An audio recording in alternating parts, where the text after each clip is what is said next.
Finally, to the king of the comebacks and a man very much used to the spotlight. David Haye has been telling us today that he can't wait to get back in the ring when he fights his friend Joe Fournier in Los Angeles next month. The former heavyweight champion ended his 3-year retirement following the loss in a rematch with Tony Bellew in 2018. Injuries troubled the Haymaker in those bouts. He told me getting the gloves back on wasn't a call he'd been thinking about.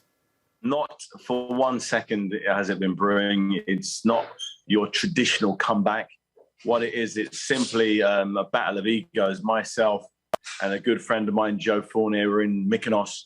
We were having a great time, and a girl asked both of us who would win in a fight. You know, she knows that he's an active boxer. She just heard that I was an ex-boxer, so she'd say just quite innocently, "Oh, so who'd win out?" Used to I, trying to show Joe some respect, in front of the girls, said, maybe even, maybe a draw. Knowing obviously I'd think I'd smash him really easy.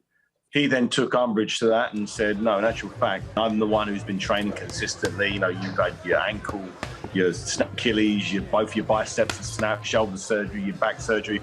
He said, your time has passed, and if we was to fight now, I'd win. I said to him, why don't we just talk this out? Come to my gym, 4 rounds, head guards, and big 18-ounce gloves. I'll show you within 4 rounds the levels between us. He said, forget that. Let's do it for real. Get in the ring, 10-ounce gloves on. Because when I do show you I'm better, I want the world to see that. I want to tell my kids that I beat the former heavyweight champion of the world. And it sounds like it's going to be a cracker as well, David. In terms of how your training's coming along, we've seen a few pictures of you in the papers looking pretty good, I have to say. I mean, you clearly are in great shape still. Are you worried about maybe it being a bit of a mismatch with Joe Fournier? Yeah, I am, to be honest. I think that, his confidence is to be admired. He really believes his own hype. He believes that, he's an undefeated fighter. He was ranked number 10 in the world. So on paper, I understand why he thinks he's got a chance today. He boxed a couple of months ago. So he's kind of in his fighting prime. I'm long retired, 3 years since I stepped in the ring. And when I did step in the ring 3 years ago, I got knocked out. I understand he's mentioning my record and the fact that I haven't, performed in many, many years.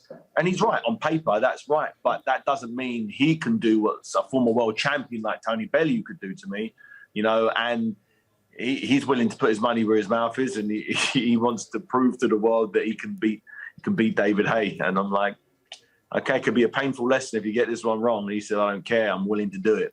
It's a crazy turn of events that's led this fight to happen, but it is a true battle of egos and the battle of brothers, or whatever you want to call it. It's when you get two brothers fighting, they both give it 100% because their egos won't let it go the other way. That's very true indeed, David. In terms of your friendship in the run up to this fight, are you guys talking at all? How's it been left?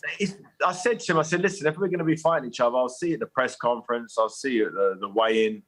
And, what am I going to be sending you? We communicate prior to his fights, me giving him advice on what to eat and, how to train. And he sends video clips of him sparring. And I'm saying, okay, drop your left hand here, step in more with your foot. So I'm normally giving him advice on boxing. That's, but obviously I can't do that now that I'm fighting him. And we put our friendship kind of on pause. We're still friends.